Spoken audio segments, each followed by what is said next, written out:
الحمد لله الحمد لله نحمده ونستعينه ونستغفره ونؤمن به ونتوكل عليه ونعوذ بالله من شرور أنفسنا ومن سيئات أعمالنا من يهد الله فلا مضل له ومن يضلله فلا هادي له ونشهد أن لا إله إلا الله وحده لا شريك له ونشهد أن محمدا عبده ورسوله الذي أرسله بالحق بشيرا ونذيرا وداعيا إلى الله بإذنه وسراجا منيرا فقد قال الله تعالى في كلام المجيد وفي فرقان الحميد إن الله وملائكته يصلون على النبي يا أيها الذين آمنوا صلوا عليه وسلموا تسليما اللهم صل على محمد وعلى آل محمد كما صليت على إبراهيم وعلى آل إبراهيم إنك حميد مجيد اللهم بارك على محمد وعلى آل محمد كما باركت على إبراهيم وعلى آل إبراهيم إنك حميد مجيد মহান আল্লাহ তাবারক ওয়া তাআলার দরবারে লাখ কোটি শুকর জ্ঞাপন করছি যে রব্বুল আলামিন আমাদেরকে পবিত্র মাহে রজবের প্রথম জুমাতে অন্যান্য জুমার মতো যথাসময়ে আযানের সাথে সাথে মসজিদে এসে বসা আল্লাহ পাক রব্বুল আলামিনের কুদরতি কদমে সিজদারত হওয়া এবং জুমার সালাতকে আদায় করার উদ্দেশ্যে আল্লাহর দ্বীনকে নিয়ে যে আলোচনা হচ্ছে সেগুলো শুনবার জন্য মনোযোগের সাথে বসার তৌফিক দিয়েছেন সেজন্য আমরা সকলে পড়ছি আলহামদুলিল্লাহ। আল্লাহ তাবারক ওয়া তাআলা আমাদেরকে এত বেশি নিয়ামত দিয়েছেন, এত অসংখ্য নিয়ামত দিয়েছেন, যে নিয়ামতগুলো গণনা করে কোনোদিনও শেষ করা যাবে না। ওয়াইন তাউদ্দু নি'মাতাল্লাহি লা তুহসুহা। কোরআন হাকিম আল্লাহ পাক রব্বুল আলামিন বলেছেন, আল্লাহ পাক রব্বুল আলামিন আমাদেরকে যত নিয়ামত দিয়েছেন, নিয়ামতের আধিক্য, এত অধিক নিয়ামত দিয়েছেন যে এই নিয়ামতগুলোর গণনা করা আমাদের কারোর পক্ষেই কোনোদিন সম্ভব নয়।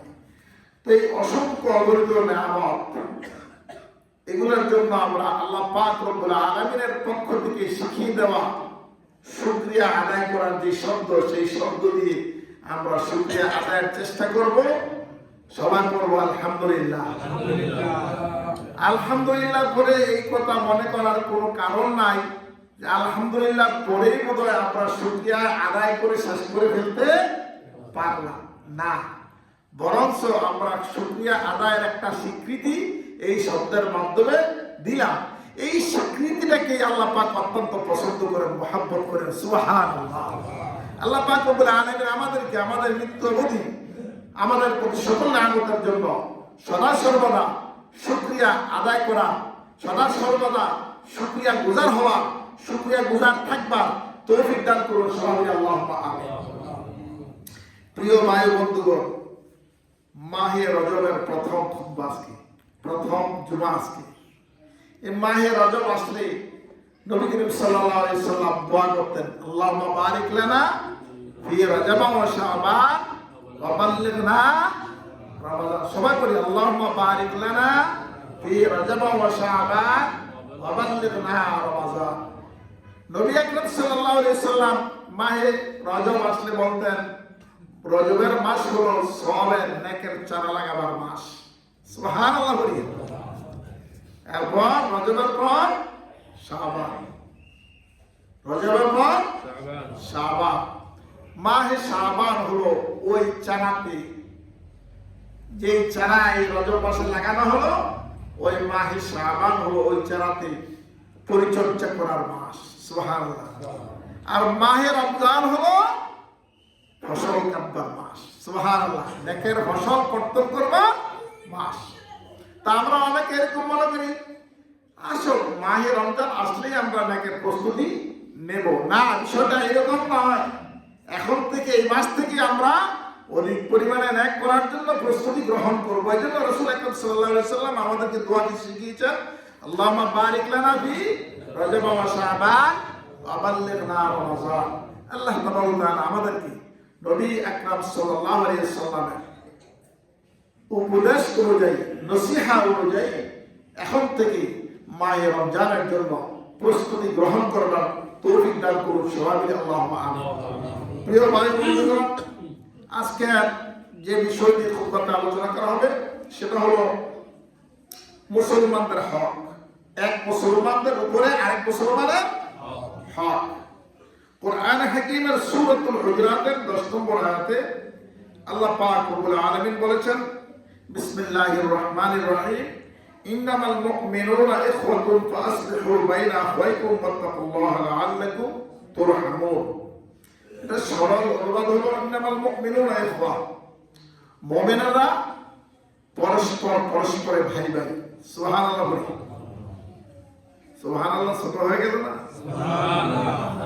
বলে হুজুর ছোট করে বললে কি আল্লাহ পাক শোনেন না? শোনেন। ছোট করে বলবো শোনেন, বড় করে বলবো শোনেন। মনে মনে যদি বলি তাও কি শোনেন, জানেন। তারপরও আমরা আমাদের আবেগটাকে উজাড় করে একটু বড় করে বলি সুবহানাল্লাহ। পৃথিবীর সমস্ত মুমিনেরা ভাই ভাই।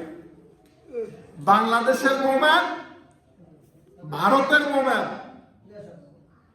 কাশ্মীরের মুমিন, সৌদি আরবের মুমিন, আমেরিকার মুমিন, লন্ডনের মুমিন,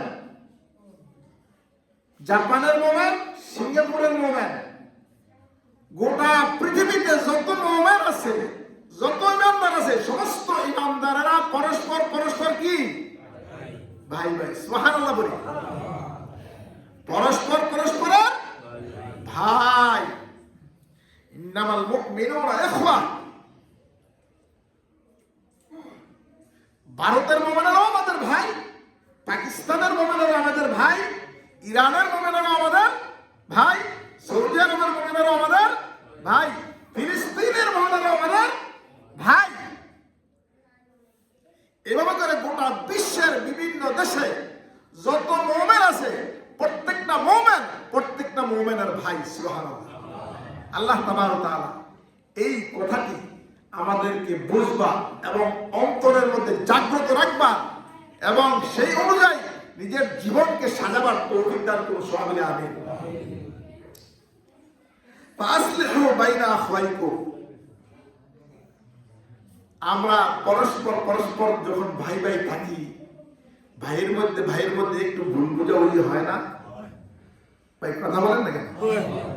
নিজের আপন ভাই, সহোদর ভাই, মায়ের পেট থেকে যে ভাই আমার ভাই হিসেবে দুনিয়াতে এসেছে, আমি যার ভাই হিসেবে দুনিয়াতে এসেছি, আমরা এইরকম ভাইদের মধ্যে ভুল বোঝাবুঝি হয় না? অথবা কোনো অন্যায় অপরাধ হয়ে যায় না? তো হয়ে গেলে কি করি আমরা? ভাই বাদ দিয়ে দেই? হ্যাঁ? কিভাবে আমরা ভাইকে আবার ভাইয়ের মতো করে গ্রহণ করা যায়, এই জন্য কি পদক্ষেপ নেওয়া যায়, কিভাবে ভাইয়ের ভুলটা দূর করা যায়, অথবা আমার ভুলটা দূর করে ভাইয়ের সাথে আবার পুনরায় পূর্বের মহব্বতের সম্পর্ক, পূর্বের ভালো সম্পর্ক আবার জোড়ানো যায়, সেই প্রচেষ্টা করি কি করি না? করি। এই কথাটাই আল্লাহ পাক রব্বুল আলামিন এই আয়াতের এই অংশে এসে বলছেন, ফাসলিহু বাইনা আখওয়াইকুম। তোমাদের পরস্পর সমস্ত মুমিনেরা ভাই ভাই। যদি তোমাদের মধ্যে কোনো ভুল বুঝাবুঝি হয়ে যায়, তোমাদের মধ্যে কোনো অন্যায় অপরাধ হয়ে যায়, তোমাদের মধ্যে যদি কোনো কারণে পরস্পর থেকে দূরত্ব হয়ে যায়, দূরত্বে চলে যায়, তাহলে এইটা দূরত্ব বজায় রাখবে না, সম্পর্ক বিচ্ছিন্ন করবে না, সম্পর্ককে কেটে দেবে না, বরঞ্চ এই ভুল বুঝাবুঝিগুলোকে দূর করে এই অন্যায় অপরাধগুলোকে সংশোধন করে পরস্পর আবার পূর্বের মতো ভাইয়ের মতো চলবে। সংশোধন করে দিবে, আবার ভাইয়ের মতোই চলবে। এই ভুল বুঝাবুঝির উপরে, এই অন্যায় অপরাধের উপরে, এই দূরত্বের উপরে তোমরা টিকে থাকবে না, বরঞ্চ উখওয়াতের উপরে, ভ্রাতৃত্বের উপরে, পরস্পরের ভাই, এটার উপরেই তোমরা টিকে থাকবে। সুবহানাল্লাহ। প্রিয় ভাই বন্ধুগণ, বর্তমান পৃথিবীর মুসলমানদের অবস্থা আল্লাহ পাক যেমনটা বলেছেন তেমনটা কি আছে? আবার ছোট হয়ে গেল, তেমনটা কি আছে? নাই, নাই। আমার ঘরে নাই, আমার বাড়িতে নাই, আমার বংশে নাই, আমার পাড়াতে নাই, আমার গ্রামে নাই, আমার দেশে নাই, সারা বিশ্বের মুসলমানদের মধ্যে এটা নাই। না থাকার কারণে আমরা কি লাভবান না ক্ষতিগ্রস্ত? তো আসলে কি আল্লাহ পাক আমাদের ক্ষতি চান না ভালো চান? ভালো চান। তবে আমরা নিজেরাই আমাদের ভালোটা চাই না বা অথবা বুঝি না। আল্লাহ পাক রব্বুল আলামিন আমাদের ভালোটা আমাদেরকে বুঝবার তৌফিক দান করুন। আমরা যেন নিজেদের ভালো যেমন বুঝি, সারা বিশ্বের সমস্ত মুসলিমদের ভালোটা যেন বুঝি, নিজেদের জন্য যা কামনা করি সারা বিশ্বের মুসলিমদের জন্য যেন সেটাই কামনা করি, নিজেদের জন্য যে মঙ্গল চাই সারা বিশ্বের মুসলমানদের জন্য সেই রকম মঙ্গলই যেন চাই, সেই তৌফিক, সেই মানসিকতা, সেই চিন্তা চেতনা, সেই আগ্রহ, সেই দোয়া করার ক্ষমতা আল্লাহ পাক রব্বুল আলামিন আমাদেরকে দান করুন। সুবহানাল্লাহ, আমিন। এই আয়াতের এই অংশে এসে আল্লাহ পাক বলছেন, ওয়াত্তাকুল্লাহ লাআল্লাকুম তুরহামুন। তোমরা আল্লাহকে ভয় করো। কাকে ভয় করবো? আল্লাহকে। ভয় পাওয়ার একমাত্র অধিকারী কার? ভয় আপনি কাকে পাবেন? আশা করবেন কার কাছে? ভয় এবং আশা এটা আল্লাহর সাথে সম্পৃক্ত। আপনার অন্তরে যদি আল্লাহর ভয় প্রবেশ করে, আমার অন্তরে, আমাদের অন্তরে, মুসলমানদের অন্তরে আল্লাহর ভয় যদি প্রবেশ করে, আল্লাহর ভয় যদি থাকে, আল্লাহ পাক রব্বুল আলামিনের ওয়াদা হলো পৃথিবীর সমস্ত ভয় তোমাদের অন্তর থেকে আমি দূর করে দেব। আমার ভয় যখন তোমাদের অন্তরে জায়গা করে দেবে, সুবহানাল্লাহ, আর গোটা বিশ্ব তোমাদেরকে ভয় পাবে। সুবহানাল্লাহ। বিশ্বের যত শক্তিশালী দেশ, শক্তিশালী ব্যক্তি হোক না কেন, মুসলমানদেরকে, ইমানদারকে তখন ভয় করবে যখন ইমানদাররা আল্লাহ পাক রব্বুল আলামিনকে ভয় করে, তাদের অন্তরে আল্লাহর ভয় জাগে দিবে। সুবহানাল্লাহ। এইজন্য আল্লাহ পাক রব্বুল আলামিন বলছেন, ওয়াত্তাকুল্লাহ, তোমরা আমাকে ভয় করো। এখন কি আমরা আল্লাহকে ভয় করি? কথা বলেন না? হ্যাঁ, আল্লাহকে ভয় করি না। আল্লাহকে ভয় না করার কারণে আমাদের অন্তরে ঢুকে গেছে বিভিন্ন অস্ত্রের ভয়, বিভিন্ন ব্যক্তির ভয়, বিভিন্ন শক্তিধর দেশের ভয়, বিভিন্ন ভয় আমাদের অন্তরের মধ্যে কি বাসা বাঁধছে, ঢুকে গেছে। তার কারণ হলো আমাদের অন্তরে আল্লাহর ভয় থাকার কথা ছিল, সেইটা না থাকার কারণে যে শূন্যস্থানটা অন্য অন্য ভয় দিয়ে পরিপূর্ণ হয়ে গেছে। নাউযুবিল্লাহ। একটা জগ, পানির একটা জগ, জগ বলেন না, পানির একটা জগ, এটা পানি থাকার কথা, এখন পানি নাই, এটার মধ্যে কি আছে? বাতাস আছে, খালি নাই, খালি নাই। পানি থাকার কথা, এর মধ্যে কি থাকার কথা? জগটা তৈরি করেছে পানি রাখার জন্য। পানি রাখার জন্য জগটা কি করা হলো? তৈরি করা হলো। এই জগটার ভিতরে এখন পানি নাই। যদি পানি না থাকে এটার মধ্যে কি থাকবে? এটা কি শূন্য থাকবে? শূন্য থাকবে না, এটা বাতাস দিয়ে অথবা আমরা অক্সিজেন বলি আর যাই বলি সেটাতে কি হবে? এটা পূর্ণ হবে। আর যখন এটার ভিতরে পানি ঢুকবে তখন অক্সিজেন এটা থেকে কি হয়ে যাবে, বা বাতাস এটা থেকে দূরে সরে যাবে। অনুরূপ ভাবে মুসলমানের অন্তরে যখন, ইমানদারের অন্তরে যখন আল্লাহর ভয় ঢুকে যাবে, গোটা বিশ্বের সমস্ত শক্তির ভয়, সব কিছুর ভয় তার অন্তর থেকে আল্লাহ পাক দূরে সরাই দিবেন। সুবহানাল্লাহ। প্রিয় ভাই বন্ধুগণ, আমরা আল্লাহকে যদি ভয় করতে পারি, আল্লাহ পাক রব্বুল আলামিন আমাদেরকে একটা খুশখবর দান করেছেন। সুবহানাল্লাহ, একটা সুখবর দান করেছেন। সেই সুখবরটা হলো এই আয়াতে বলেছেন, লাআল্লাকুম তুরহামুন। আল্লাহ পাক রব্বুল আলামিন বলেন, যখন তোমরা আমাকে ভয় করবা, আমার ভয় তোমাদের অন্তরে স্থান দিবা, লাআল্লাকুম তুরহামুন, তোমরা আশা করতে পারো যে তোমাদের উপরে আমি আল্লাহর রহমত বর্ষিত হয়ে যাবে। সুবহানাল্লাহ, যদি আল্লাহ পাকের রহমত বর্ষিত হয়ে যায়, আর কোন চিন্তা কি আছে? কি বলেন? যে জমিনের উপর আল্লাহর রহমত বর্ষিত হয়ে যাবে, সেই জমিন বরকতওয়ালা হয়ে যাবে।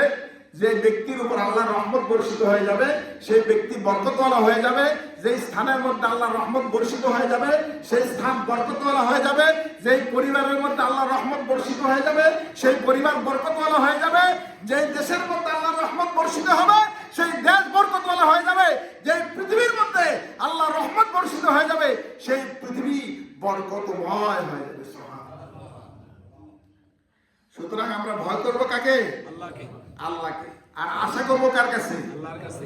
এখন আমরা আল্লাহর কাছে আশা করি না। কি বলেন? এখন আমরা আল্লাহর কাছে আশা করি না। আমরা মনে করি অমুক দেশের সাথে যদি আমাদের সম্পর্ক ভালো না থাকে, অমুক জাতির সাথে যদি আমাদের সম্পর্ক ভালো না থাকে, অমুক জাতির সাথে যদি আমরা তাদেরকে যদি ভয় না করি, তাদের কাছে আশা না করি, তাহলে আমাদের চলবে না। না ভাই, বিষয়টা এরকম না। আমরা যদি আল্লাহকে ভয় করে চলতে পারি, আল্লাহর হুকুম আহকামকে মেনে চলতে পারি, রাসূল আকরাম সাল্লাল্লাহু আলাইহি ওয়াসাল্লামের পদাঙ্ক অনুসরণ করতে পারি, রাসূল সাল্লাল্লাহু আলাইহি ওয়াসাল্লামের সুন্নাতের অনুসরণ করে চলতে পারি, আল্লাহর কাছে আশা করি, আল্লাহর কাছে চাই, তাহলে গোটা বিশ্ব আমাদের কাছে আশা করবে, গোটা বিশ্ব আমাদেরকে ভয় করবে, গোটা বিশ্ব আমাদেরকে অনুসরণ করবে। সুবহানাল্লাহ। কিন্তু আসলে আমরা আল্লাহর ভয় থেকে দূরে সরে গেছি, আল্লাহর কাছে আশা করা থেকে বঞ্চিত হয়ে গেছি। সেই কারণে রাসূল আকরাম সাল্লাল্লাহু আলাইহি ওয়াসাল্লাম বলেছেন, তোমরা তোমাদের একটা জোতার ভিতা যদি ছিঁড়ে যায়। কিসের ভিতা? কিসের ভিতা? জোতার ভিতা। এটা কি খুব বেশি দামি জিনিস? হ্যাঁ, খুব বেশি দামি জিনিস না। রাসূল আকরাম সাল্লাল্লাহু আলাইহি ওয়াসাল্লাম বলেন, যদি তোমাদের একটা জোতার ভিতাও ছিঁড়ে যায়, এই জুতার ফিতাটাও আল্লাহর কাছে চাইবা আগে। সুবহানাল্লাহ। কার কাছে চাইবো? আল্লাহর কাছে চাইবো। আমরা চাইবো কার কাছে? আল্লাহর কাছে চাইবো। যখন আশা করবো, কার কাছে আশা করবো? আল্লাহর কাছে আশা করবো। কারণ আশা পুরাবার একমাত্র ক্ষমতা কার আছে? আল্লাহ। আর চাইলে দেওয়ার ক্ষমতা একমাত্র কার আছে? আল্লাহ। কারণ হলো মানুষের কাছে চাইলে মানুষ বেজার হয়ে যায়। কি বলে? আপনারা আমাকে যতই মহব্বত করেন, মহব্বত করেন না? আওয়াজ দিয়ে বলেন। দলগ্রামের মানুষ আমাকে মহব্বত করেন না? হ্যাঁ, আপনারা অনেক মহব্বত করেন, আমি জানি। আমিও এই চাল্লা গ্রামের মানুষ, দলগ্রামের মানুষ আপনাদেরকে মহব্বত করি। আমি গোটা বিশ্বের মুসলমানদেরকে মহব্বত করি। আল্লাহ পাক রব্বুল আলামিন আমার মৃত্যু পর্যন্ত যেন আমার অন্তরে গোটা বিশ্বের সমস্ত মুসলমানদের প্রতি মহব্বত অক্ষুণ্ণ রাখে। সবাই বলি আমিন। আপনাদের মধ্যে যেন এই মহব্বত দান করে। সবাই বলি আমিন। তো যতই মহব্বত আমাদের সাথে আপনাদের সাথে থাকুক না কেন, যখন বারবার আপনাদের কাছে একটা কিছু চাইবো, তখন একটু বেজার হবেন। কি হবেন? একটু বেজার হবেন। হুজুর গত সপ্তাহ আসলো, আমার কাছে ৫,০০০ টাকা চাইলো, হাওলাত দিলাম। আবার এই সপ্তাহে এসে বলতেছে ১০,০০০ টাকা হাওলাত দেন, তাও দিলাম। আবার না জানি আগামী সপ্তাহ চা, মনে মনে একটু আতঙ্কিত থাকবেন। ঠিক কিনা বলেন? অথবা একবার দুইবার দেওয়ার পরে বিভিন্ন বায়না তালাশ করবেন, আমার এই অসুবিধা সেই অসুবিধা ছিল, দিয়া বানাইছি, অমুকে দিছি, বা এইভাবে মেয়েকে দিয়া বানান লাগছে, এরকম একটা সমস্যা হয়ে গেছে, কোনো কারণে দিতে পারতেছি না, এরকম বলবেন না? সাধারণত আমরা এরকম করি না? এরকম করি। তাহলে এর দ্বারা একথা বোঝা গেল, বান্দার কাছে চাইলে বান্দা নাখুশ হয়। বান্দার কাছে চাইলে বান্দা নাখুশ হয়। ওই বান্দাটা যদি আমার পিতাও হয়, এই বান্দাটা যদি আমার সন্তান হয়, বান্দাটা যদি আমার স্ত্রী হয়, স্ত্রীর স্বামীও হয়, ভাইও হয়, তবুও বান্দার কাছে চাইলে বারবার বান্দা কি হয়? বেজার হয়।